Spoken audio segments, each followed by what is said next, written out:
На порочка на кој политичар денес би му простил?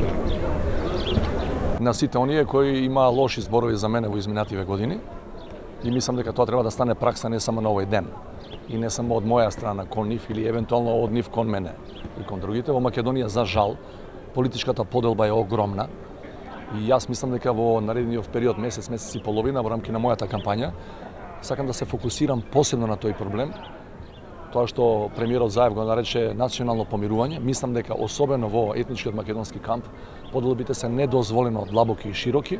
Наша задача е да иницираме процес кој ќе доведе до заздравување на тие рани. Знаеме дека поминавме низ сериозни турбуленции и процеси на промена на име на држава, долг процес на уставни промени.